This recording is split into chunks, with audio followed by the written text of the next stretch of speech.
여러분 안녕하십니까. 이루어진단 라이브 김대웅입니다. 해마다 이맘때면 대형 산불로 마음 졸이시는 분들 많으십니다. 울창한 산림이 한순간에 잿더미로 변하고 주민들의 삶의 터전도 사라지기 때문입니다. 역대 최장 산불로 기록된 경북 울진과 강원 삼척 산불. 발생한 지 2년이 지났지만 아직도 많은 이재민들이 임시주택에 살고 있습니다. 더 큰 문제는 이러한 산불의 위력이 갈수록 커지고 있다는 겁니다. 오늘 이루어진단 라이브에서는 남성현 산림청장과 함께 대형 재난으로 이어지고 있는 산불을 중심으로 우리 산림의 주요 정책들을 분석, 진단해 보겠습니다. 먼저 저희가 준비한 영상 보시고 대담 이어가겠습니다.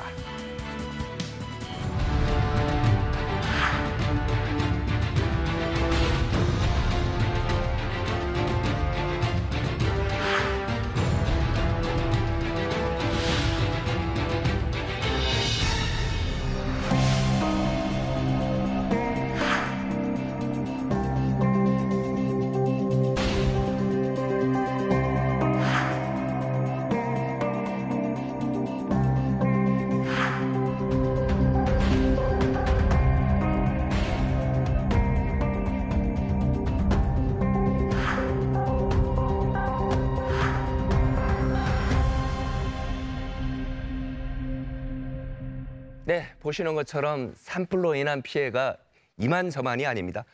특히 한순간에 삶의 터전을 잃은 이재민들의 고통은 말로 표현하기조차 힘들 정도입니다. 그렇다면 왜 이렇게 산불이 끊이지 않는 걸까요? 갈수록 피해가 커지는 이유는 무엇일까요? 그리고 정부의 산불 진화와 예방 정책에는 문제가 없는 걸까요? 궁금한 점들이 한둘이 아닙니다. 그래서 오늘은 이분을 모셨습니다. 남성현 산림청장입니다. 안녕하세요. 네, 안녕하세요. 저희가 오늘 대담 준비를 하면서 청장의 이제 프로필을 봤는데 네. 저 자신도 좀 놀랐던 게 네. 고졸에다가 고등학교 졸업에다가 네. 7급 공무원으로 시작을 해서 지금 산림청의 가장 높은 자리인 산림청장까지 오신 거 아닙니까? 네, 네. 무슨 비결이 있습니까? 제가 여기 77년에 대학을 한번 떨어지고요. 재수를 하다가 자신이 없어졌어요. 제가 원하는 대학을 재수해서 들어갈 수 있을까? 그래서 방향 설정을 공직에 좀 입문해야 되겠다. 그래서 이제 7급 공무원으로 시작을 해서 산림청에 한 지금 40년 좀 넘게 있습니다. 저는 그냥 꿈을 크게 가지고 일에 대한 열정으로 가면 좀 되지 않겠나 그런 생각을 가지고 하루하루 생활하고 있습니다. 알겠습니다. 자, 그럼 지금부터 이제 본격적으로 네. 대담을 시작하겠습니다. 준비되셨죠? 네. 네, 알겠습니다. 첫 질문은 아무래도 산불 관련된 것으로 이제 시작을 해야 될 것 같습니다. 네. 올해는 이제 눈도 많이 오고 비도 많이 와서 아직까지 대형 산불은 없습니다. 네. 뭐 그렇지만 아직 안심하기에는 이를 것 같은데 산불 조심 기간이라고 하나요? 네. 이게 언제까지죠, 이게? 지금 우리나라의 경우는 이제 2월 1일부터 5월 15일까지 봄철에 산불 조심 기간으로 지금 설정하고 있습니다. 지금 기후 위기로 인해서 지구촌이 뭐 미국 캘리포니아, 칠레, 그다음에 뭐 또 뉴질랜드, 호주 거의 지구촌에서 대형 크고 작은 산불이 많이 나고 있거든요. 가장 큰 원인은 이제 기후 변화, 기후 위기라고 할 수 있습니다. 기후 위기요. 네, 네. 그다음에요. 그래서 이제 저희가 하나하나 말씀을 드리면 산불이 나는 이제 요인이 몇 가지가 있는데 이제 첫 번째는 기후입니다. 기후. 근데 기후를 크게 세 가지로 또 나누면 바람, 온도, 습도 이렇게 얘기할 수 있습니다. 근데 우리나라의 경우에는 이제 봄철에 2월, 3월, 4월, 5월 특히 3월, 4월에 바람이 많이 붑니다. 그래서 이제 바람에 우리가 국립산림과학원 연구 결과를 보면 네. 우리나라 이제 산이 이게 이제 골짜기가 경사도가 높지 않습니까? 그렇죠. 경사가 한 20도 정도 경사에 바람이 초속 한 6m 바람이 불면 그냥 평지에서 바람이 안 불을 때보다 26배. 26배. 26배 산불 확산 속도가 있고요. 두 번째 이제 온도입니다. 온도가 지금 계속해서 우리 기후 변화로 올라가고 있지 않습니까? 1.5도가 올라가면 산불이 발생할 확률이 8.5%가 올라가고 2%가 올라가면 13.5%가 올라가니까 온도가 올라가고 따뜻하면 이제 또 올라간다. 그다음에 습도. 습도요. 습도가 25% 미만이면 건조한 날씨가 네. 계속되면 눈비가 안 오면 네. 건조한 날씨가 계속되면은 산불 확률이 굉장히 높아진다. 이게 이제 자연적인 요건이고요. 그다음에 이제 우리의 취락 구조하고 생활 습관입니다. 우리가 이제 농산촌 이제 많이 지금 있는데 네, 네. 농사 많이 짓고 있지 않습니까? 최근에는 이제 산 기슭에 여러 가지 세컨하우스라든가 여러 가지 각종 시설들이 많이 들어가고 농막도 들어가고 네, 네. 들어가는데 과거에는 이제 아궁이가 있어가지고 거기 농산 폐기물 가을에 추수가 끝나고 나면 네. 그거를 전부 아궁이에서 땔감으로 썼지 않습니까? 근데 이제 우리가 아궁이가 없고 전부 보일러로 돼 있지 않습니까? 그러니까 그게 가을에 논밭에서 있던 콩대, 고추대, 들깨대 이런 그 영농 부산물을 가을에 이제 추수를 하고 남으면 이제 봄에 다시 영농을 하려면 그걸 치워야 되거든요. 근데 과거 같으면 그게 이제 전부 그 아궁이로 들어가서 땔감으로 썼는데 네. 지금은 못 되게 하거든요. 그래서 저희 사실은 산림청은 산림 내 100m 이내에서는 불을 못 피게 돼 있습니다. 불을 피우시면은 산불이 안 나더라도 네. 적발이 되면 100만 원 이하의 과태료를 물게 돼 있고 그다음에 이제 환경부 법에는 미세먼지 때문에 농산촌이라도 불을 켤 수가 없습니다. 예, 알겠습니다. 근데 그분들이 그냥 그 의례적으로 계속해서 불을 펴서 그로 인한 그 산불이 전체 한 3분의 1 정도. 알겠습니다. 됩니다. 알겠습니다. 예. 자세한 거는 이제 계속 얘기를 하고요. 네네. 최근 10년 동안에 전국에서 얼마나 산불이 났는지 저희가 한번 그래픽으로 네네. 정리를 해봤는데요. 네. 자, 먼저 발생 건수입니다. 이게 보면 2011년도에 270건, 그런데 2022년 되면 750건으로 이제 엄청 많이 늘었습니다. 자, 이번에 한번 면적도 한번 볼까요? 피해 면적인데요. 2011년도에 1000헥타르 정도였는데 이게 2022년도 되면은 24,000헥타르. 엄청나게 늘었는데 왜 이렇게 피해 면적이 늘어난 거죠? 예, 피해 면적이 늘은 거는 그 아까도 말씀드린 것처럼 기후 위기로 그 바람이 세게 불고 그다음에 이제 온도가 높아지고 건조한 날씨가 계속되는데 저희가 과거 10년 전에 비해서 피해 면적은 10배, 그러니까 건수는 한 5배 네. 느는데 저희가 또 숲의 상태도 영향이 있습니다. 네. 저희가 숲이 그동안에 한 50년간 125그루의 나무를 심었어요. 근데 그동안에 숲을 가꾼 데도 있지만 가꾸지 못한 데도 있습니다. 산불로 보면 연료가 그만큼 늘어났다는 거거든요. 그래서 그중에 이제 특히 우리가 침해업수림이 한 3분의 1, 네. 또 화력수림이 한 3분의 1, 침해업소와 화력수가 섞어져 있는 호남림, 요게 이제 3분의 1. 그래서 나무의 부피가 늘어났기 때문에 그 50년보다는 15배, 20년보다는 한 10배 네. 정도가 늘었거든요. 그러니까 이제 이게 상당히 그러니까 산불로 보면 탈 연료가 많다. 그렇죠. 예. 그래서 한 번 발생하면 대형화되고, 그 다음에 이제, 여름 한철 비 올 때 말고는 거의 그 산불이 일상화되고 대형화되고 있다. 이렇게 지구촌이 거의 같은 추세를 갖고 있습니다. 아니 그렇다면요. 산불이 나면은 대형 화재로 이어질 수 있을 가능성이 많다고 말씀을 굉장히 하셨는데 많아졌습니다. 네. 그러면 조기에 네. 진화하는 게 가장 중요하지 않습니까? 그렇습니다. 산림청에서는 좀 더 빨리 네. 진화하기 위해서 뭐 어떤 노력하고 있는 게 있습니까? 크게 이제 세 가지인데요. 첫 번째는 저희가 모든 걸 과학화, 과학화요. 그다음에 모든 것을 첨단 기술화, ICT를 활용해서. 세 번째는 산림청을 중심으로 유관부처가 유기적으로 협력을 하는 시스템인데요. 먼저 이제 과학에 있어서는 산불 예방에 전번에 저희가 이제 산불 국민들로 하여금 산불 위험 예보제를 지금 하고 있습니다. 그래서 기상청에 있는 기상하고 저희가 전국에 있는 산악 기상망이 한 480개소가 있어요. 그걸 융복합해서 이제 실시간으로 그 국민들한테 산불 위험 예보제를 하고 있고요. 그다음에 전국에 이제 한 2만 2천 명의 산불 감시원들이 있습니다. 이분들이 GPS 장비를 다 갖고 있습니다. 그래가지고 초동 발견이 굉장히 중요한데 발견하자마자 GPS를 누르면 좌표가 찍힙니다. 그렇죠. 네네. 그 다음에 이제 저희가 또 그거 이제 전국에 감시 카메라가 있는데 네. 한 주요 산에 한 1,400대 감시 카메라가 있어요. 과거에는 이제 아날로그 방식으로 있었는데 AI가 탑재된 디지털 그 감시 카메라로 지금 바꿔나가고 있고요. 그 다음에 이제 도로공사, 그 다음에 이제 여러 가지 한전, 네. 유관기관이 갖고 있는 감시 카메라까지 합하면 한 7천여 대가 넘습니다. 그 조기에 발견해서 신고하는 체제고요. 그 다음에 작년까지는 119하고 111에 신고를 하면 한번 거쳐서 저희 산림청까지 왔기 때문에 4분 걸렸었거든요. 네. 올해부터는 저희도 동시에 접속이 가능해서 2분을 첫째는 줄였고요. 이제 이런 식으로 예방의 활동을 많이 알겠습니다. 하고 있습니다. 네. 그리고 이제 진화 활동에 있어서는 네.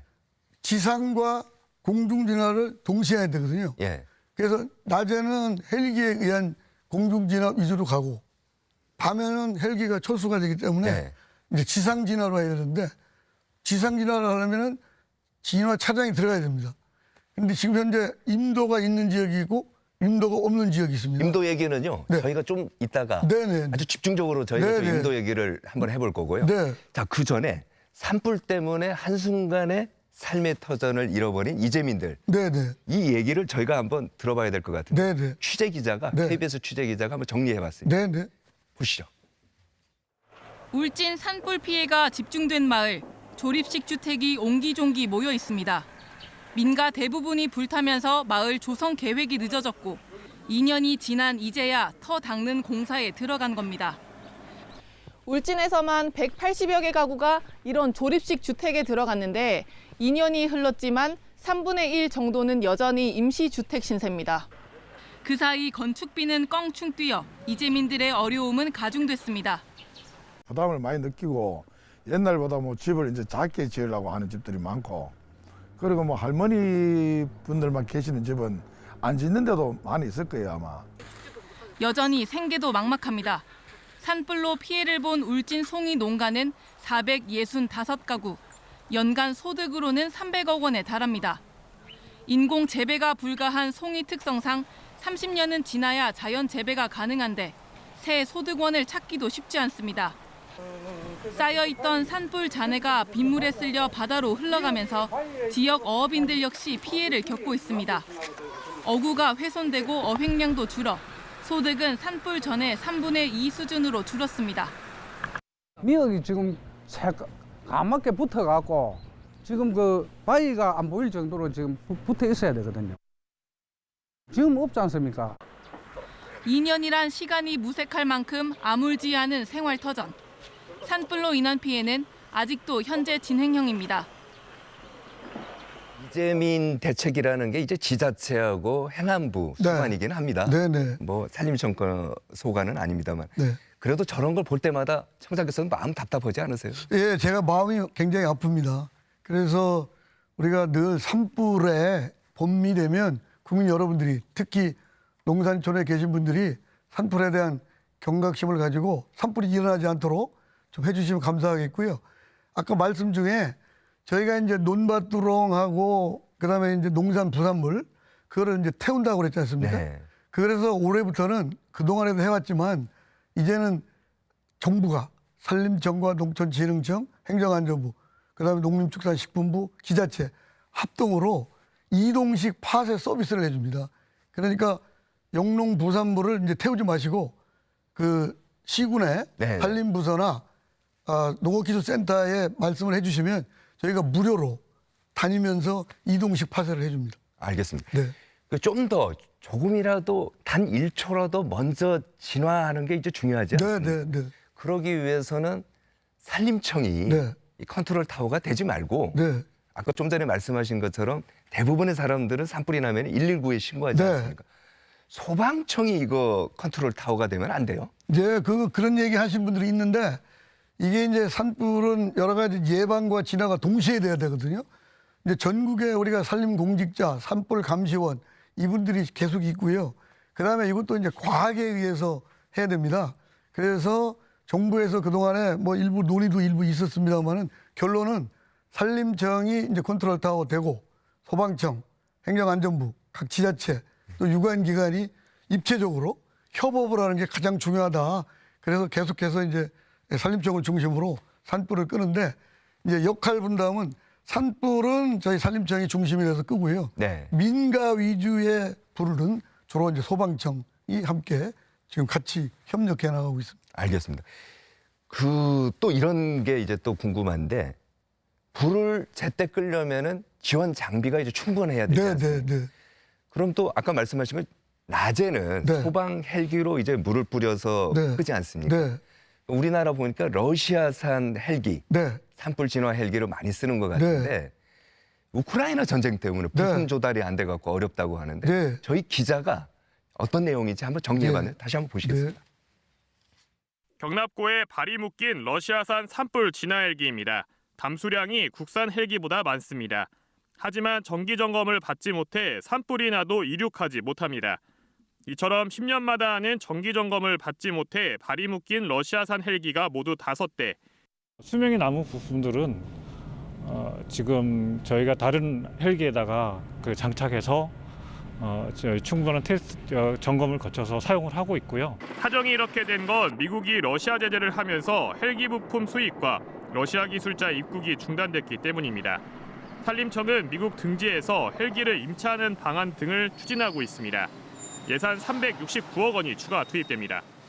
하지만 전체 진화 헬기가 줄어 동시다발 산불에 대응할 수 있을지 걱정입니다. 자, 러시아제 헬기 말고 저게 부품 조달이 어려워서 그렇다면은 네. 다른 방법으로 진화할 수는 없습니까? 저희가 이제 이 가용 헬기가 우리나라에 한 190대가 넘습니다.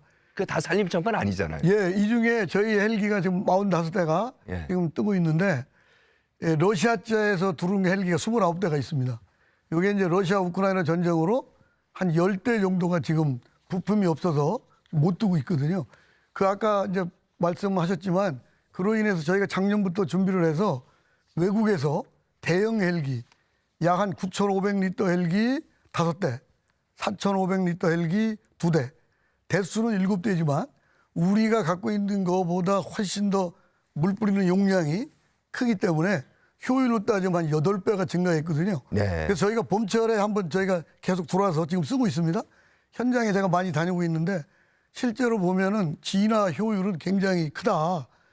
그다음에 이제 앞으로 우리가 각 유관기관이 협력해서 불을 꺼야 되는데 러시아 우크라이나 전쟁이 계속된다면 저희가 임차 헬기는 반드시 필요하다.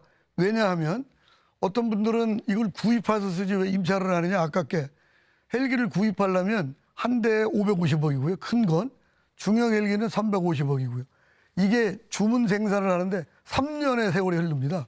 그래서 저희는 지금은 저희가 갖고 있는 헬기, 그다음에 러시아 저 헬기가 10대 못 드는 거를 임차 헬기를 통해서 올해도 전국에서 지금 산불 예방에 그래서 효율이 굉장히 크다.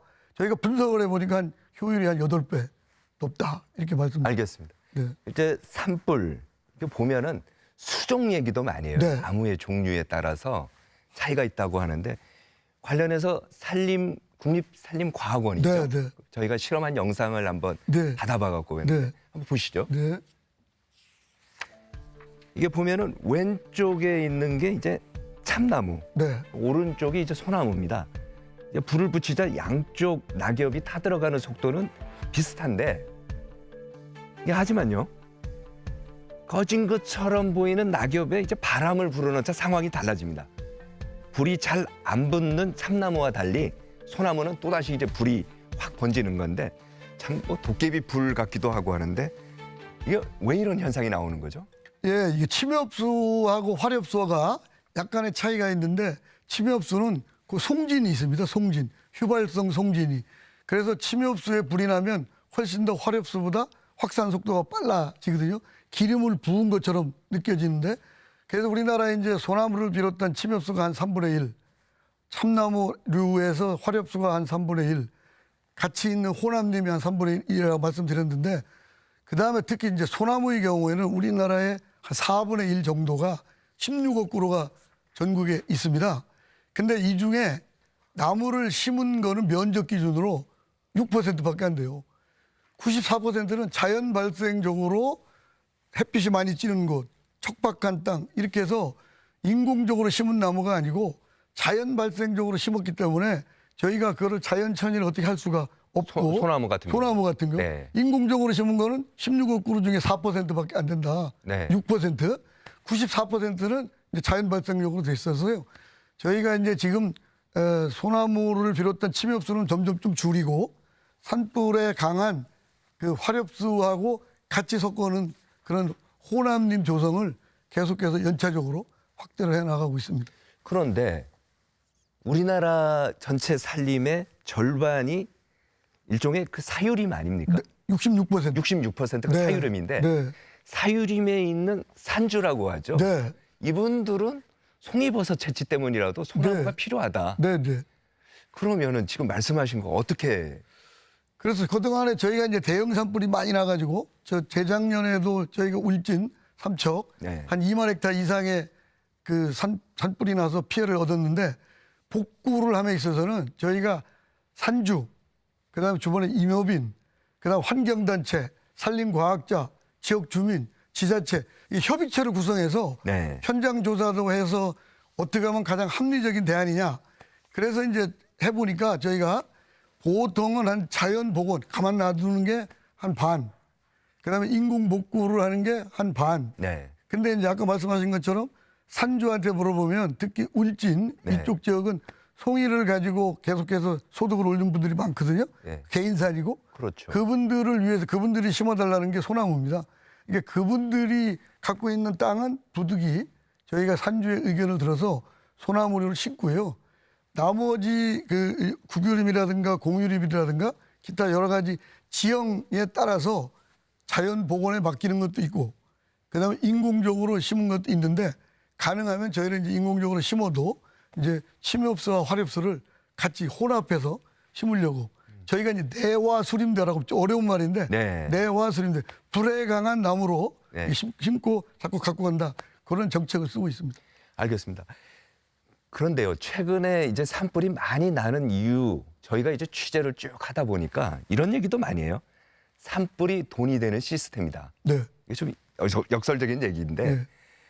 산불 피해목이라는 거 있지 않습니까? 이거 보니까 산불 피해를 입은 나무가 목재 칩으로 네. 이제 가공돼서 화력 발전소에 전력 생산용으로 공급을 하면은 일반 목재보다 오히려 가격이 더 높아서 좋아하는 분들도 있는 것 같던데. 뭐 이게 일부 무슨 언론 보도를 제가 얘기입니까, 이게? 일부 언론 보도를 제가 봤습니다만은 네. 그거는 사실이 아닙니다.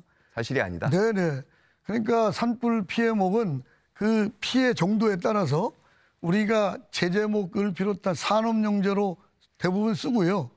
그 다음에 이제 피해 정도가 심한 것. 요거는 이제 석탄 대신에 석탄 화력 발전소에 우리가 이제 RPS 제도라고 해서 신재생 에너지 의무 할당 제도가 있습니다. 네. 석탄 발전소에.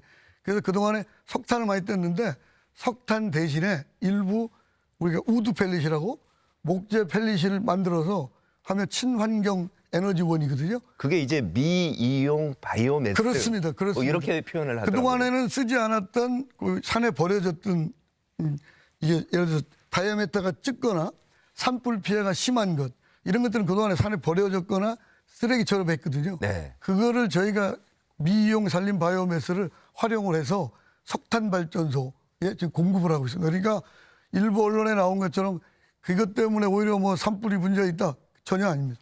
그런데 올해 1월 달에 보니까 언론 보도를 보니까 네. 청장께서 네. 이 미이용 바이오매스 네. 그러니까 피해 지역에서 나오는 부산물이죠. 네, 네, 네. 이거 불법 유통이 있는데 네. 이거 뭐라고 하죠? 처벌 규정이 지금 없어서 그런데 처벌 규정을 마련하겠다 이런 그 얘기가 당시는 이제 없었는데요. 네. 최근에 저희가 국회에서 법이 통과돼서 네. 처벌 규정이 마련이 되어 있습니다. 어떤 내용이죠? 그래서 이제 산업용재로 공급할 거를 땔감으로 공급하거나 이런 경우는 저희가 처벌 단속을 산림공직자가 단속을 해서 처벌 조항이 있습니다. 그래서 그거는 이제는 현장에서 우리가 지도 점검을 잘하면 산업용재로 갈 건 확실하게 산업용재로 가고 네. 산불 피해가 너무 심해서 산업용재로 쓸 수 없다. 이거는 석탄 대신에 화력발전소로 간다. 그렇게 되면 이제 불법 유통이 이제 그렇습니다. 사라질 것이다. 예, 예. 알겠습니다. 또 하나 이런 얘기도 해요. 피해 복구. 네. 복구를 둘러싸서도 이제 논란이 많은데 네. 일각에서는 그냥 놔둬도 되는데 그러니까 자연복원 되는데 네. 너무 정부에서 돈을 들여서 인공복원에 치중하는 거 아니냐 네. 이런 얘기도 하는데 어떻게 네. 보십니까? 그렇지 않습니다. 이게 제가 말씀드렸지만 저희 산림 정책은 과학에 기초한 행정을 좀 추진하고 있습니다.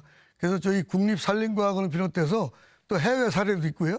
그래서 산불이 나면 지형지세, 그러니까 토양, 지질, 지형, 그다음에 산주의 의견 이걸 전부 종합을 해서 그냥 자연 회복으로 가능한 게 오히려 낫겠다 하는데 아까 말씀드렸지만 한 반 정도는 저희가 복구를 하지 않습니다. 아 그냥 놔두고요. 그러나 네. 복구를 해야 되는 데는 어디다 복구를 하냐면 굉장히 생활권 주변, 그다음에 산불 취약지역, 산사태 취약지역 이쪽은 복구를 하지 않으면 2차, 3차 피해가 발생하거든요. 그래서 그런 데는 저희가 인공적으로 나무를 심고 갖고 간다. 그런 말씀을 드립니까? 무조건 자연복원해도 안 되고 전체를 다 인공복원해도 안 되고 그거를 이 현재 지형지세에 따라서 그다음에 산주의 지역 주민 의견을 들어서 아주 합리적으로 한다. 이런 말씀을 드립니다. 예, 저희도 뭐 똑같은 생각인데요. 네. 뭐 인공복원이 좋다, 네. 자연복원이 좋다 이렇게 주장하는 건 아니고요. 네. 상황에 따라서 말씀하신 것처럼 가는 게 좋을 것 같다고 네. 하는 거고 실제로 산불 이후에 인공복원한 곳 또 자연복원한 곳 이게 어떤 건지 저희가 이제 한번 사진 2장을 준비를 했거든요. 네. 네. 먼저 인공복원한 지역입니다. 네. 여기는 이제 경남 합천인데요. 사진에서 보는 것처럼 산불 지나 임도, 소나무만 남기고 벌목으로 이제 숲 가꾸기 이렇게 돼 있는 것 같고요. 자, 자연복원도 한번 볼까요? 이건 하동인데요. 여기는 보니까 산불이 났던 지역을 그대로 놔둔 것 같아요. 그러니까 시간이 지나면서 산림이 제 모습을 이제 되찾아가는 것 같고 그래서 저희가 생각하는 건 이겁니다. 너무 획일적으로 네. 인공복원에 치중할 필요는 없다. 어떻게 생각하십니까? 지금 나왔던 사진은 복원 사례가 아니고요. 네. 지금 나와 있는 거는 최근에 산불 난 지역을 2개를 비교로 한 사진입니다. 그러니까 앞에 있는 합천의 경우는 네. 산불 지나 임도가 한 4km 있습니다. 4km. 제가 현장 지휘를 했거든요. 예. 그러니까 거기서는 산불이 나서 늦게 산불이 났습니다. 그래서 헬기가 철수할 때 진화율이 10%였습니다. 근데 산불 지나 임도가 4km가 있었기 때문에 저희가 밤새도록 현장 지휘를 제가 했어요. 네. 밤새도록 저희가 진화를 하니까 92%까지 올라서 아침에 헬기가 와서 1시간 이내에 산불이 진화된 모습이고요. 네. 그다음에 두 번째 하동 산불은 산불은요? 지리산 산불이거든요. 지리산의 경우는 국립공원입니다. 그러니까 국립공원의 경우에는 탐방로만 있지 산불 진화 임도가 없습니다. 아니 잠깐만요. 국립공원 같은 경우는 그게 이제 환경부 관리는 환경부에서 하지만 네. 저희가 산불도 저희가 꺼주고 병해충도 저희가 함께하고 다 총체적으로 공조를 하는 거죠. 같이 공조를 하고 있거든요. 네. 그래서 이제 그 하동 산불 지리산 산불 났을 때도 현장 지휘를 했는데 거기는 한 산불 헬기가 철수했을 때 한 60% 정도 진화율이 있었거든요. 근데 저희가 밤새도록 산불을 끄질 못했어요. 헬기가 그 다음날 28대가 왔는데 3대밖에 못 떴습니다. 기자분들이 왜 못 뜨냐? 그래서 한번 보세요. 밤새도록 불을 안 껐기 때문에 골짜기에 연기가 가득해가지고 헬기가 28대가 왔어도 3대밖에 못 떴습니다. 근데 결국은 11시에 불이 꺼져 있습니다. 왜 꺼졌느냐? 비가 와서 꺼졌습니다. 그래서 비가 왔어요? 요 사진이 예. 복원 사진이 아니고 산불이 난 사진을 상호 비교한 거다. 산불 난 상황. 그렇습니다. 대표적으로 임도의 필요성을 바로 보는 일부에서 주장하시는 분이 임도가 있으니까 산불이 더 확산된다. 그런 얘기를 많이 하더라고요. 그거는 뭐 과학적으로 전혀 근거가 없는 거라 저는 동의하지 임도가 않습니다. 산불의 바람길이다 이런 얘기. 그거는 전혀 저는 동의하지 않습니다. 그건 과학에 기초하면 네. 오히려 임도가 있으면 산불이 건너오다가 이게 끊겨지는 방화선 역할도 하고 있고요. 저도 취재를 해봤는데요. 네. 임도 이거 3m짜리 폭을 네. 방화선 하기는 좀 그러지 않나요? 바람이 불 때는 계곡도 넘어가지만 넘어가던데요. 바람이 불 때는 넘어갑니다. 네. 바람이 불 때는 2km까지 넘어갑니다. 네. 근데 야간에는 바람이 안 불기 때문에 넘어가지 않습니다. 물론 넘어갈 때도 있겠지만. 근데 임도가 있으면 산불 진화 차량이 들어가기 때문에 밤새도록 불을 끄면 이제는 앞으로는 낮에 헬기에 의존한 산불 진화에서 밤에 지상 진화까지 공동으로 할 수 있는 입체적인 산불 진화로 가야 된다. 그래서 우리나라뿐만 아니라 다른 나라도 임도는 우리나라보다 임도 비율이 네. 10배가 높습니다. 어느 나라가 그렇습니까? 그 미국, 캐나다, 유럽에 전부 뉴질랜드, 전부 독일, 우리나라보다 임도 헥타당, 임도가 우리는 한 4m 정도 되는데 선진국으로 가면 갈수록 50m 가까이까지 간다. 그래서 일부에서는 임도가 산림 훼손의 주범이고 산사태의 맞습니다. 원인이고 예. 또 산불 확산의 원인이다. 전혀 그렇지 않다. 알겠습니다. 라는 말씀을 드립니다. 네, 계속해서 또 네, 네. 이어서 얘기하죠. 네. 네, 지금까지 산불 중심의 우리 산림 정책 짚어봤고요. 지금부터는 또 다른 재난이죠. 산사태, 소나무 재선충, 그리고 도시숲과 같은 산림 정책들을 집중적으로 다뤄보겠습니다. 먼저 관련 영상 보시겠습니다.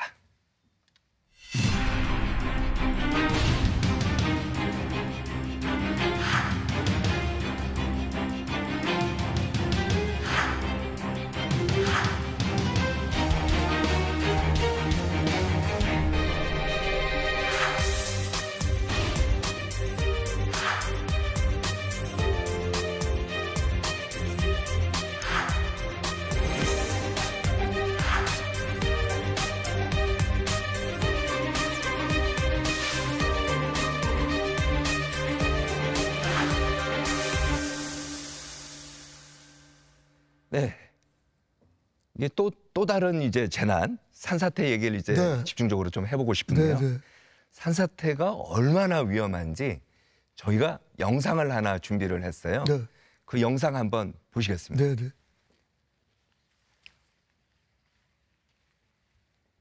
아마 이게 지난해 7월 강원도 정선 네. 이 피암 터널 앞에서 발생했던 그 산사태인데 네, 네. 보십시오. 13,000톤의 암석이 이제 순식간에 와르르 이렇게 떨어집니다. 그러니까 다행히 인명 피해는 없었습니다만은 정말 이제 아찔한 순간이었고, 좀 전에도 말씀을 하셨습니다만은 요즘 같은 경우는 집중호우가 또 많지 네, 않습니까? 네, 네. 비가 많이 오기 때문에 네. 지반이 약해져서 네. 언제든지 저런 상황이 또 발생할 것도 네, 네. 같은데 전국의 산사태 위험 지역이라고 해야 되나요? 네. 산림청 이거 파악하고 있죠? 예, 저희가 이제 작년 말까지는 전국의 산사태 취약지역이 한 29,000개소가 있었습니다. 그래서 작년에 여러 가지 저희가 이제 경험한 것도 있고 또 언론 지적도 있고 그래서 29,000개소에 왜 산사태가 나오는 게 한 10%밖에 안 되고 산사태 위험 지역이 아닌 도에서 왜 이렇게 산사태가 많이 나느냐 그 얘기를 많이 그런 하더라고요. 말씀들이 많이 하셔서 예. 저희가 산사태 취약 지역을 다시 한번 일제 점검하고 있고요. 주로 생활권 위주로 저희가 산사태 취약 지역을 지금 지정해 나가고 있습니다. 올해는 작년보다 한 3만 개소 이상으로 저희가 이제 하려고 그러고요. 앞으로 2027년까지는 한 10만 개소로 하는데 주요 그 취약 지역 지정할 기준은 생활권 지역, 주로 생활권 지역, 그 사람이 많이 사는 지역 네네. 위주로 저희가 이제 하는데 그동안에 이제 산사태 취약 지역은 저희가 임야 위주로 했습니다. 산림청이 관할하는 임야 위주. 근데 산을 하나를 보면 그 안에 도로도 생기고 과수원도 있고 태양광도 있고 여러 가지 종합적으로 지금 되어 있거든요. 그래서 저희가 산사태 위협 취약 지역을 지정할 때도 이제는 저희 산림청 7개 부처가 관련이 되어 있습니다. 지목별로. 그래서 저희 그다음 행안부, 농림축산식품부, 산업자원부 등 그 유관기관이 협력을 해서 자료를 다 받았어요. 네. 그래서 로우 데이터를 한 200만 점을 받아가지고 그거를 시스템에 탑재를 했고 그래서 현장 저희가 점검도 하고 있고 그래서 이제 생활권 주변에 네, 산사태 취약지역을 지정하고 그다음에 그거를 이제 그 주변 분들한테 다 알리고 네. 그다음에 대피할 때 대피소도 작년 이후에 일제 점검을 해서 지금 대피소도 마을회관 등등 가장 가까우면서도 안전한 지역으로 대피소를 지금 정하고 있다. 그래서 앞으로 산사태 취약 지역은 굉장히 계속 우리가 넓혀나간다 하는 걸 말씀드립니다. 거기다가 집중호우가 이제 잦아지기 때문에 네. 산사태 위험 지역을 점검하는 여러 가지 이제 뭐라고 하죠? 항목이 있을까요? 네, 네. 여기에 이제 집중호우도 넣어야 될 것 같아요. 그렇습니다. 예. 저희가 이제 산사태 취약지역 지정할 때 어떻게 되냐면 기본적으로 그 지역의 토양, 지질, 지형, 뭐 경사도 기본적 뭐 경사도 네. 이런 게 있고요. 그다음에 이제 그때 그 기상 상황에 따라서 산사태 정보 시스템을 저희가 운영을 하고 있습니다. 그래서 국민들이 저는 이제 결론적으로 얘기하면 산사태는 막을 수는 없지만 피할 수 있다. 그럼 행정적으로 우리가 어떻게 사전 예고도 하고 사전 점검도 잘하고 그다음에 실제로 집중호우가 온다고 예보가 되면 그 지역 주민들을 어떻게 빨리 대피시키느냐 여기에 지금 주안점을 두고 있습니다. 알겠습니다. 저희가 또 그래프를 하나 만들어 봤는데요. 네. 최근 5년 동안 산사태 어느 정도 일어났고 네. 그 산사태 피해 면적이 네. 어느 정도 되는지 이게 이제 건수인데요. 네, 2016년도에 157 그렇죠? 네, 그리고 지난해 보니까 2,410. 그러니까 아무래도 뭐 지난해 집중호우가 많아서 더욱더 네. 그런 것 같습니다. 네. 엄청나게 늘었어요. 네, 네. 면적 한번 볼까요? 네. 면적도 보면은 당연히 횟수가 늘었기 때문에 면적도 늘어났습니다만은 2016년도 54헥타르에서 지난해에는 459헥타르. 이거 참 엄청나게 많은데 네, 말씀하신 것처럼 산사태를 예방하기는 쉽지는 않지만 네, 발생하기 전에 네, 주민들한테 알리는 거 네. 이게 중요하지 않을까요? 굉장히 중요합니다. 그래서 저희는 이제 몇 가지가 있는데 아까도 말씀드린 산사태 취약지역을 확대하고 정비해 나간다. 지역 주민들한테 알린다. 근데 이제 최근에 제가 현장을 다녀보니까 네, 방송을 이제 디지털로 예, 이제 저 이장님이 방송을 자기가 갖고 있는 핸드폰을 통해서 예. 그 마을 주민들한테 방송을 알릴 수도 있고요. 네, 문자도 갈 수 있고요. 네, 그다음에 집집마다 스피커가 있어서 마을 이장이 얘기를 하면 바로 갈 수 있거든요. 그래서 저희는 그동안에는 이제 산사태 주의보, 산사태 경보 이 두 가지 체제만 있었습니다. 주의보하고 경보하고요. 경보. 네, 그런데 이제 대피할 시간을 드려야 되는데 예, 주의보는 어떨 때 주의보를 하냐면 저희가 비가 많이 와서 토양에 예, 물이 분포되어 있는 담수되어 있는 확률이 그리고 실제 80% 정도가 물이 차 있다. 네, 산에. 네, 그러면 주의보를 내리고요. 100%가 차 있다. 이제 오버플로우 되겠다. 그러면 이제 경보를 내렸는데 올해 예비 경보 제도를 신설을 했어요. 80%에서 100%까지 가려면 시간이 좀 걸리거든요. 네, 그래서 예비 경보를 중간에 넣어서 1시간에 대피를 할 수 있는 시간 여유를 주기 위해서 그래서 올해부터는 주의보, 예비 경보, 경보. 그래서 이제 작년까지는 경보가 내려야 대피를 했는데 올 여름부터는 예비 경보가 내리면 대피한다. 이렇게 말씀을 드렸습니다. 알겠습니다. 예비 경보만 내리면 대피한다. 네. 이거 관련돼서 많은 분들이 산사태 하면은 이거 기억하시는 분들이 많아요. 2011년도에 네. 서울 서초구 우면산. 네, 네. 이거 이 사태 한번 보여주십시오.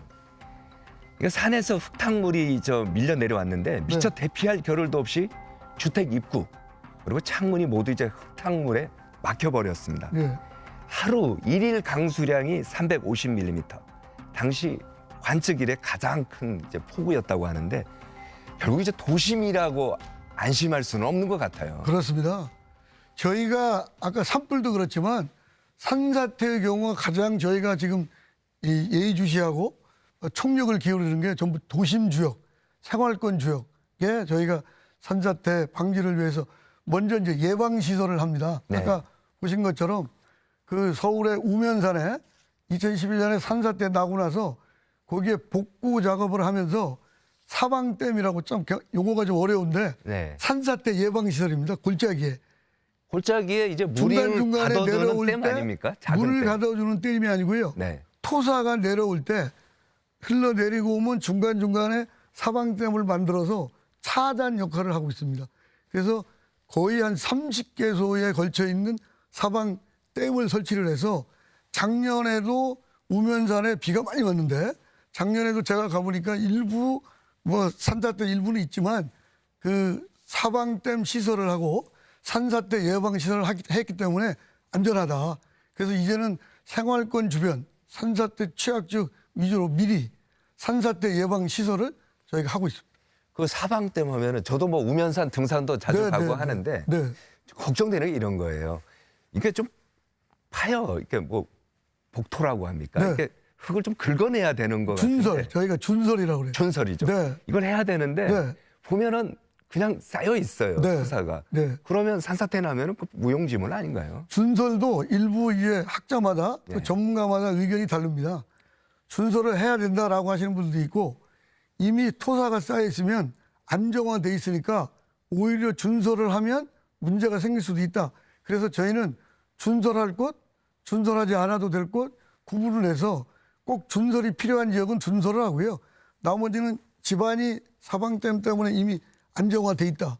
그런 데는 그대로 좀 저희가 그대로 놔두고 있습니다. 임도 얘기 다시 한번 해보겠습니다. 임도 이제 산불할 때 뭐 임도가 굉장히 중요하다. 굉장히 중요합니다. 이렇게 말씀하시는데 시민단체에서는요. 이 임도 관련해서는 또 비판적인 의견도 많아요.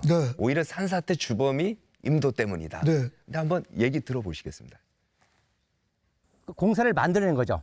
애초에 건드리지 않았으면 벌목하지 않고 조림을 하지 않았으면 여기가 굉장히 안전한 집안으로 계속 자라고 있을 수 있는 곳을 이렇게 벌목하고 그다음에 임도가 있으니까 벌목을 했죠. 임도가 없으면 벌목을 안 했을 텐데 임도가 있으니까 들어와서 벌목을 해나갔고 그다음에 조림을 했기 때문에 건드렸기 때문에 이렇게 사태들이 발생하게 된 거죠. 생각하십니까? 반대 의견일 것 같아요. 저는 저에게 동의하지 않습니다. 이제 저분은 주장할 수도 있지만은 아까도 말씀드렸지만 선진국으로 가면 갈수록 임도는 산림 경영을 하기 위한 필수 기반 시설이고 산불 진화에 필요한 또 시설이고 평상시에들은 지역 주민들 국민들한테 산림 휴양 레포트 또 함께 할 수 있기 때문에 아니 산사태 얘기 좀 해주시죠. 그래서 이제 산사태 말씀을 드리면 임도가 있고 없고 작년에 저희가 현장 조사를 관계자들이 했거든요. 해보니까 시우량이 30mm 이상, 하루에 연속 강우량이 150mm 이상, 연속 강우량이 200m면은 임도가 있는 지역이나 임도가 없는 지역이나 다 산사태가 불가피하게 낮다. 그래서 실제로 저희가 현장 조사를 전문가들이 해봤거든요. 임도로 인한 원인이 아니고 워낙 이렇게 시우량, 그다음에 연속 강우량이 많이 나서 그런다. 다만 저분의 말씀도 일부 일리가 있기 때문에 저희가 이제 올해부터는 임도가 시설할 때 산사태 취약 지역은 하지 않고요. 불가피하게 산사태 취약 지역이라도 임도를 하면 그 밑에 사방댐을 의무적으로 설치할 수 있도록 그렇게 규정도 다 바꿔놨습니다. 그러니까 안심하셔도 됩니다. 알겠습니다. 그렇게 이제 보완하면요. 시민단체 의견이라고 해서 무조건 비판할 건 아니고 또 수용할 건 수용하고 그렇게 합니다. 또 이제 알겠습니다. 화제를 한번 바꿔서 이번에 소나무 재선충을 한번 말은 많이 들어봤습니다. 뭐 등산하다 보면은 뭐 소나무 재선충에 걸려서 죽었다는 소나무도 보고 했는데 소나무 재선충 이게 뭡니까? 소나무 재선충 한마디로 얘기하면 소나무에 치명적인 피해를 주는 나무 전염병이다. 나무 전염병? 이렇게 말씀을 드릴 수 있습니다. 충인가요? 저기 보이는 게 소나무 재선충. 저거는 이제 소나무 재선충 안에 들어가 있는 이제 균 선충인데요. 저거를 옮기는 매개충이 있습니다. 매개충이요? 솔수염 한울소라는 곤충인데요. 요게 이제 5월쯤에 우화가 돼가지고 소나무 이파리를 이렇게 갈라 먹습니다. 먹으면 그 안에 있는 침이 들어가서 요게 이제 물이 올라오는 물관, 영양분을 공급하는 체관, 그걸 막아놓습니다. 그러니까 물도 공급이 안 되고 영양분이 공급이 안 되기 때문에 걸리면 무조건 100% 죽습니다. 걸리면 100% 죽는다. 100% 걸리면 죽는다. 그러면 왜 우리나라에 소나무 재선충을 방제를 해야 되느냐? 소나무 재선충이 있는 저희가 이제 전 세계적으로 소나무류가 많은데 일본, 중국, 대만, 우리나라 요 4개의 국가에 있는 소나무만 소나무 재선충이 치명적으로 걸립니다. 우리나라에는 언제부터 있었던 거예요? 우리나라는 1988년에 이제 부산에 일본에서 그 동물원에서 원숭이를 들여오면서 케이지, 그 원숭이 들어오는 케이지가 소나무 상자였어요. 네. 거기에서 돌아가지고 금정산에서 이제 발생이 됐는데 이게 확산 속도가 엄청 빠릅니다. 그럼 일본에서 소나무 제선충이 넘어온 거예요? 일본에서 1988년에 소나무 제선충이 넘어왔고요. 일본은 1905년에 미국에서 또 왔고요. 그런 때는 뭐 우리가 일본에다가 뭐 피해 보상 청구하거나 그럴 검역에 우리가 여러 가지 좀 애로가 그 당시에 예. 있었던 것 같고요.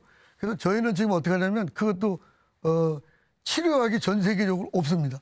예방약제는 있거든요. 근데 예방약제가 한 나무 하는데 3,000원 인건비, 재료비, 관리비 이런 거 다 합하면 한 나무 그루에 예방약제를 하면 2년 하는데 하나의 비용이 3,000원. 우리나라 소나무가 16억 그루이기 때문에 그걸 못하고 1년에 꼭 보존해야 될 소나무 한 400만 그루 정도는 약제를 집어넣고요. 그 약제가 예. 인체에 해롭다는 얘기도 나오던데. 뭐 맞는 최근에 얘기인가요? 일부 언론에서 또 나오는데요. 예. 그것도 과학에 기초로 해야 되거든요. 농약을 관리하고 있는 농촌진흥청, 그다음에 농업과학원, 그다음에 저희가 적용하고 있는 우리 국립산림과학원 네. 전부 조사를 해봤어요. 예. 그것도 전혀 사실이 아니다. 사실이 아니다. 그렇습니다. 왜 사실이 아닙니까? 그거는 이제 과학적으로 설명할 좀 굉장히 시간이 걸리는데요. 그분들 말씀은 예를 들어서 저희가 지금 항공방제는 안 합니다.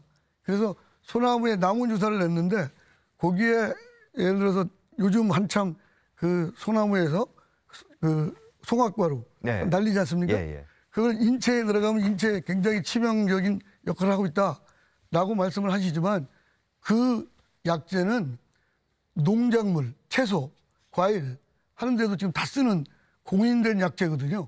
그러니까 뭐 전혀 인체에 영향이 없다. 설령 안에 들어간다. 근데 우리 전문가들 얘기 들어보면 전 전문가는 아닙니다만 송악가루가 목을 통해서 폐까지 전혀 전달이 되지 않는다라는 게 전문가들의 분석이거든요. 그러니까 그거에 대해서 안심하셔도 된다. 알겠습니다. 그 말씀드립니다. 이 소나무 재선충 지금 말씀하신 것처럼 화학 방제라든지 뭐 잘라갖고 태워버리거나 네, 이런 네. 여러 가지 이제 방법을 하고 있습니다만은 소나무 재선충 피해 상황을 네. 한번 저희가 연도별로 정리를 해봤어요. 네, 네, 네. 보시겠습니다. 네. 이거 보면은 2011년도에 이제 막 늘어났어요. 재선충. 그러다 2014년도에 정점을 찍고 그 이후부터 우리가 이제 방제를 잘해서 그렇다고 생각하는데 쭉 내려가는데 네. 저희가 좀 의아스러운 게 2021년에 꺾고 다시 올라갔어요. 네. 지난해 다시 이제 100만 그루가 넘어섰는데 네. 우리가 너무 안심하다 보니까 이런 사태가 나온 거 아닌가요? 여러 가지 뭐 원인이 있습니다만은 첫 번째는 이제 기후 변화고요. 이게 이 소나무 재선충이 이제 확산되는 데는 온도가 올라가면 굉장히 그래서 산불, 소나무 재선충, 산사태가 다 연계돼 있거든요. 그래서 저희가 그 가장 많이 그 예산을 투입할 때는 국비 기준으로 소나무 재선충 방제비만 한 1,300억 정도 됩니다. 네. 근데 이제 국가 재정 형편이 여러 가지 어렵고 쓸 데가 많기 때문에 소나무 재선충이 1,300억을 들여서 방제를 하면 좀 내려가고 네. 내려가지면은 예산이 좀 부족하고 그래서 지금은 올해 같은 경우는 한 850억 정도 예산이 들어가거든요. 그래서 저희는 소나무 재선충도 현장 의견을 들어서 보다 과학적이고 계획적으로 방제를 하고 있는데 애로사항은 예산 부족입니다. 그래서 저희가 재정당국하고 계속해서 긴밀하게 좀 협의해 나가고 있습니다. 알겠습니다. 네. 자, 이제 다시 한번 또 이제 화제를 바꿔서 이것도 이제 뜨거운 쟁점이긴 합니다만은 산불 피해 복구 지역을 둘러싼 잡음, 네. 그 중에서도 이제 수의계약 네. 얘기가 이제 많이 네, 나와요. 네. 산림청은 이 사업들이 뭐 전문성을 필요로 하기 때문에 수의계약을 할 수밖에 없다 이런 네. 얘기를 합니다만은 네. 시민단체들은 그렇지 않다. 네. 한번 얘기 들어보시죠. 네. 네. 정부가 발주하는 공사는 민간이 자유롭게 참여해서 공정한 경쟁을 통해서 수행하는 것이 원칙이고요. 경쟁이 이루어져야 금액도 낮아질 수 있고 또 품질로 또 올라갈 수 있습니다. 특정한 업체에 특정한 공사를 계속해서 맡기게 되면 결국 그것이 적절한 가격인지 또 적정한 품질인지를 검증하기가 어렵게 됩니다. 이에 관련해서는 저 시민단체뿐만 아니라 네. 국민권익위도 네. 권고를 한 거로 제가 알고 네. 있거든요. 근데 왜 안 바뀝니까? 원론에 있어서는 저도 수의계약으로 계속 확대를 해야 된다고 봅니다. 다만 이제 저희 산림사업이 갖고 있는 전문성, 여러 가지 시급성 이런 것들 때문에 지금 우리 관련 법규에 수의계약 조항이 있거든요. 네. 그래서 이제 저희는 수의계약의 장점도 있고 또 수의계약의 단점도 있기 때문에 저희가 지금 분석을 통해서 앞으로 수의계약 문제를 조금 더 공개 경쟁으로 확대를 해 나가려고 하는데 이제 지금 이제 산림조합하고 우리 산림사업법인하고 기타 여러 가지 업체들이 많거든요. 네.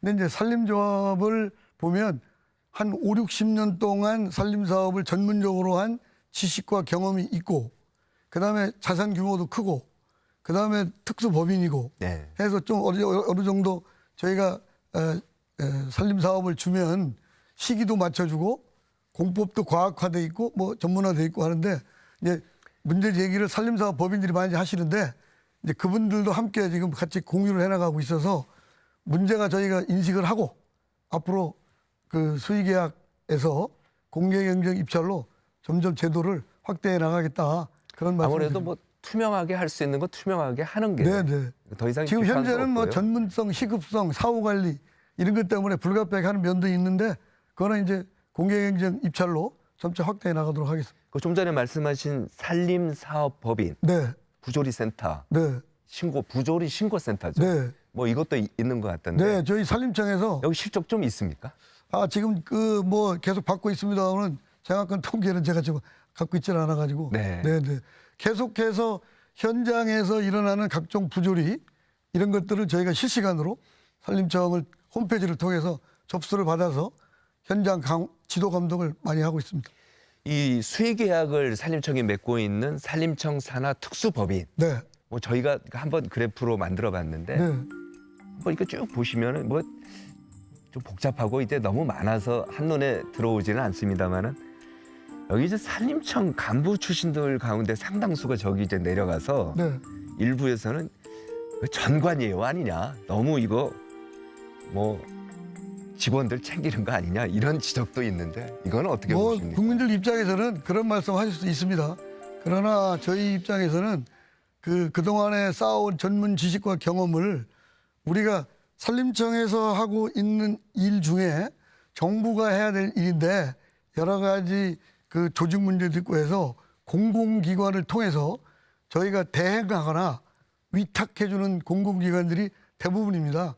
그래서 저희가 그동안에 산림공무원으로서 했던 전문 지식, 네. 경험을 공공기관에 가서 같이 이렇게 쌓아서 협업하는 그런 체이기 때문에 저는 뭐 국민들 입장에서는 뭐 저는 이해가 갑니다만은 크게 그렇게 문제되지 않겠지 않냐 그런 말씀을 드립니다. 자, 우리 임업 얘기 한번 해보죠. 네. 아무래도 이제 산림하면 또 임업인데 네. 임업에 종사하는 인구, 가구 수가 점점 줄어들고 있다고 하는데 아무래도 이게 경제적으로 별 이득이 안 되다 보니까 이런 건가요? 어떤 건가요? 저희가 전국에 이제 산림을 갖고 계신 분들이 한 220만 명 정도 되시고요. 그 산을 가지고 전업으로 하시는 분들이 한 22만 명 정도 됩니다. 그런데 소득이 저희가 한 3천 가구당 한 3,700만 원 정도 되는데 농가 소득의 한 80% 조금 넘거든요. 그런데 이제 앞으로는 저는 블루오션이라고 저는 보는 게 블루오션이다. 예. 네. 이제는 이제 기후 위기 시대 또 국민소득 3만 달러 이상의 시대에 산을 찾는 분들이 굉장히 많을 것이다. 그래서 그동안에는 산에 나무를 심고 그다음에 임산물을 생산 위주로 했지만 앞으로의 정책은 산림 휴양, 치유, 서비스 이쪽으로 가면 소득이 올라가지 않겠나 그런 말씀을 드리고요. 저희는 재작년부터 임업직불제를 지금 하고 있고요. 네. 그다음에 이제 산림이 갖고 있는 이제 공익 기능이 많기 때문에 산림의 공익보존지불제, 공익가치보존지불제 이거를 하려고 지금 이제 국회 법이 나가 있고 재정당국하고 지금 협의 중에 있습니다. 한마디로 말씀하시면은 정리하면 이거네요. 그러니까 임업도 이제 새로운 산업으로 갈 수 있다. 산업으로 할 수 있다. 네, 그렇습니다. 그렇게 되면 이제 농가 소득 농가가 아니고 임가라고 네, 해야죠. 임가 소득이 올라간다. 임가 소득도 올라갈 수 있다. 네, 특히 임업직불제가 도입이 된 이후에 다시 이제 2세대 경영. 그동안에는 이제 산림사업이 장기성, 저수익성 이런 것 때문에 2세대들이 좀 그 여러 가지 꺼렸었는데 지금은 임업직불제 등 여러 가지 서비스 산업이 많았기 때문에 돌아오는. 알겠습니다. 네, 마지막으로 네. 산림청장 재직하는 동안에 네. 이것만은 내가 꼭 하고 싶다. 네. 짧게 한번 말씀해 주시죠. 저는 이제 숲으로 잘 사는 대한민국, 글로벌 산림강국, 산림 르네상스 시대를 열어가기 위해서 지금 노력을 하고 있습니다. 큰 트랙이 투 트랙인데 산을 갖고 있는 분들한테는 산이 돈이 되는 우리 산 돈 되게 돈 되게, 그리고 국민들한테는 내 삶에 풍요로워지는 삶의 질을 높이는 그런 정책을 가고, 마지막으로는 산불, 산사태, 병해충 등 산림 재난으로부터 국민의 생명과 안전을 지키는 데 최선을 다하겠습니다. 알겠습니다. 오늘 말씀 잘 들었고요. 네. 이른 아침 출연해 주셔서 고맙습니다. 네. 이루어진다는 라이브 오늘 여기까지입니다. 시청해 주신 여러분 감사합니다. 저희는 다음 주에 뵙겠습니다.